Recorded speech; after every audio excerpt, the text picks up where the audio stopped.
For those of you fellows who don't know me, my name is Pat Sept and I am your counselor at large here in Hanwell, New Brunswick. If you live in Hanwell, New Brunswick, Islandview, Kingsclear, and what was Hanwell, just know that if it wasn't for me, your taxes would have went up a minimum of 10%, arguably 12 or 18%, depending on when you bought your home. That was a fact.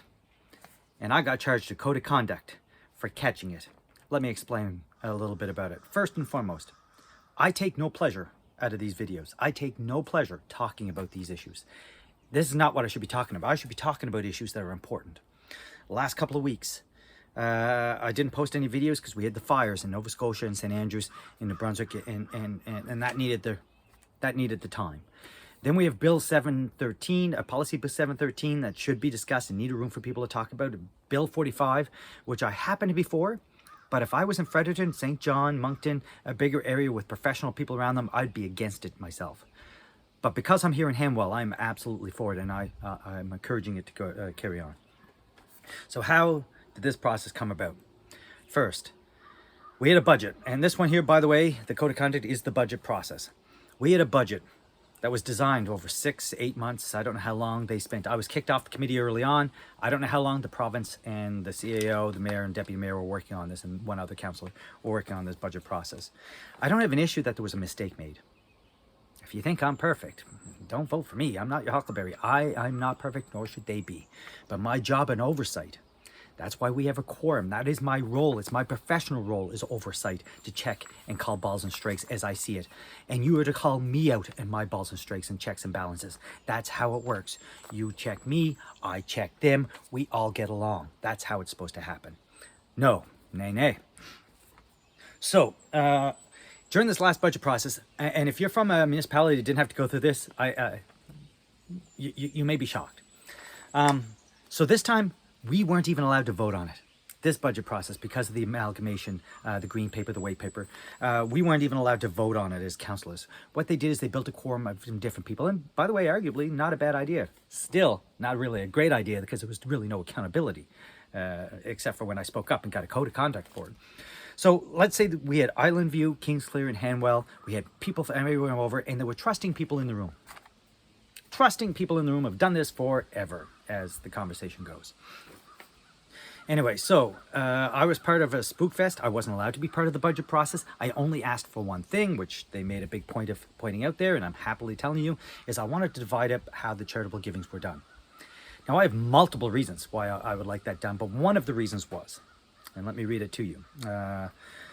On October 26th, he sent an email to the mayor, the clerk, and the CEO, I have no say in the budget.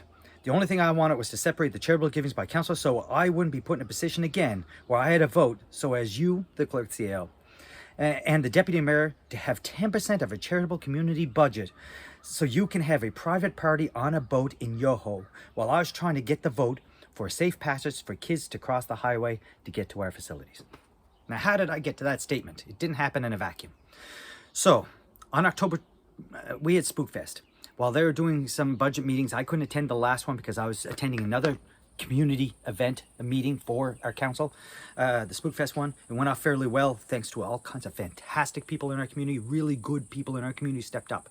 Really good people in our community stepped up, and it really helped a lot.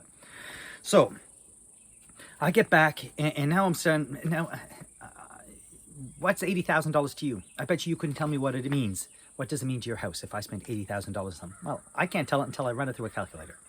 So anyway, I got back, I got the budget, I was exhausted for a couple of days, and then I think by Saturday, I sat down, I started reading the budget, and I was like, holy crap, they're going to raise our taxes 10%, because they kept saying, no, the taxes aren't going to be raised. The taxes aren't going to be raised. And I was like, okay, the taxes aren't going to be raised. I'll look at what's there later. I had no say in it. I wasn't part of it. This is the mayor's, the deputy mayor's, the CAO's baby, and the provinces put us in the situation, to be fair. And so I emailed like, guys, you fellas are raising our taxes 10%, to which the CEO responds, and by the way, this is all I tip it through the province, so I can talk about it. I already went through that process. And the CEO was, no, we're not raising the taxes at all. It's like, yes, you are. By literal definition, you are raising my taxes 10%. Why? Is it just 10%? Is that what we budgeted? Is that what our budget is based on? Or is it based on 12 or 18%, depending on where you live? And the reason I have to bring that up is the province had an interrupter clause. Anything up to 10%, they capped it. I went through quite a few emails with the CAO at this point where she was like, no, trust me, everything's fine. Everything's good.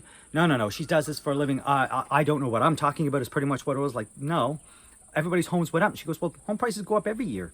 But that's not what happened this year, did it? Everybody's property values jumped drastically.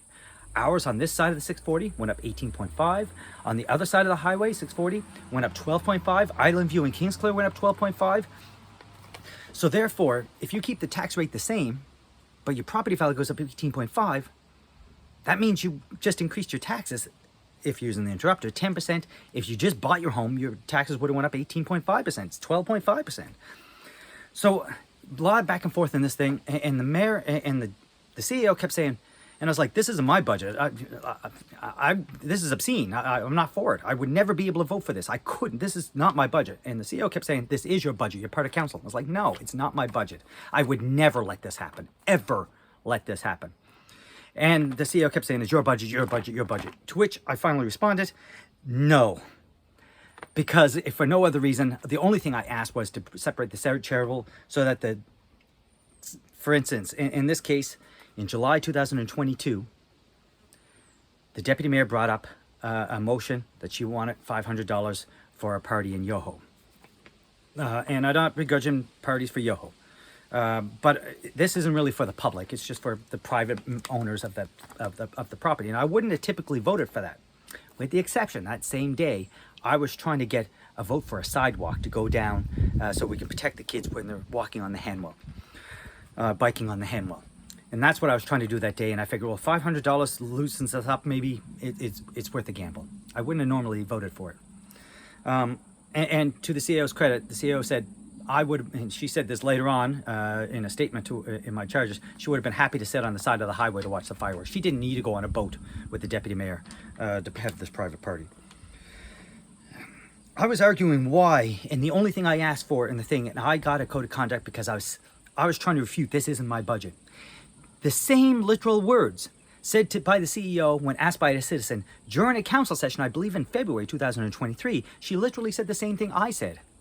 When I challenged the people about this, the chair of the governance committee said that, well, if I had rephrased my sentence, maybe I wouldn't have had a code of conduct here. Apparently, not only we have grammar police on top of speaking to the public police, on top of not allowed to be paid to work police, on top of. There's just so many things wrong. But here's where, this one here is probably the worst, most egregious example of hubris I've ever seen. So let's listen to the next part. This is yours. This is what I'm saying. The budget is yours, the mayor's, but arguably absolutely more so the province, because they put us in this situation where they had no oversight. They just trusted a couple of people in a room. Because I wasn't even in the room for the checks and balances. The only meeting I was at, it would have been you and Greg telling us what we're doing. I heard the second one was the exact same one as I was down the hall in another meeting for the community. I would have asked for I could have asked for a donkey for every home, but if we don't know how, but if we're not in the room reviewing how it affects the budget, what difference does it make? And where does the hubris come in? Remember, I caught the mistake. We had a 12th hour meeting, not 11th hour meeting. We had to submit this budget within a week and a half. This was going to the province. It had to be done. This was more just an FYI to us as I caught it. So months and months and months with issues. And by the way, I'm not worried about screwing up. Everybody screws up. That's not my issue. My issue here is that they didn't say, thank you, Pat. Thanks for catching that, Pat. I argue some people were probably upset that we cut the budget. Seemed like it anyway. So what did I get for a code of conduct? Members shall respect the role of staff as a corporate body who are in charge of making recommendations that reflect their professional expertise and corporate perspective, providing advice and analysis. I caught a huge mistake that they were going off of for 6 to 8 months.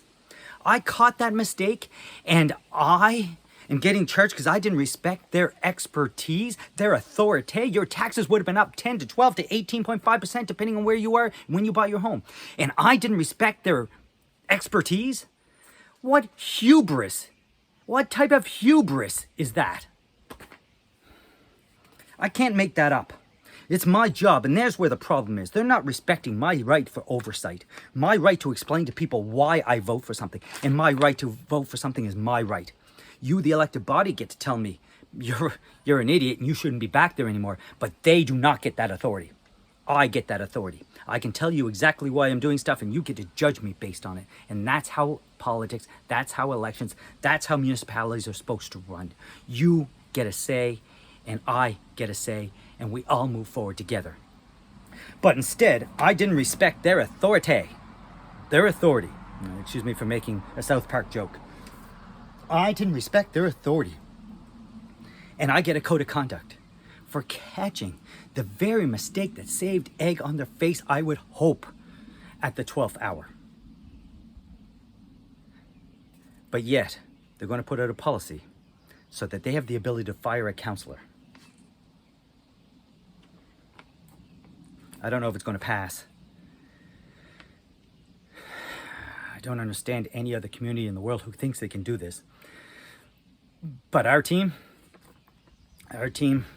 believes they can. This is why we need Bill 45, is to stop things like this. We need oversight. We need people to speak up. We need you to speak up. This is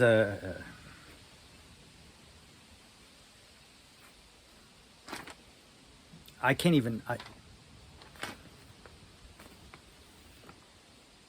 my code of conduct is I didn't respect the expertise of council for sharing my views and catching what would have cost you 10, 12 to 18.5%. You got to get involved. Get involved.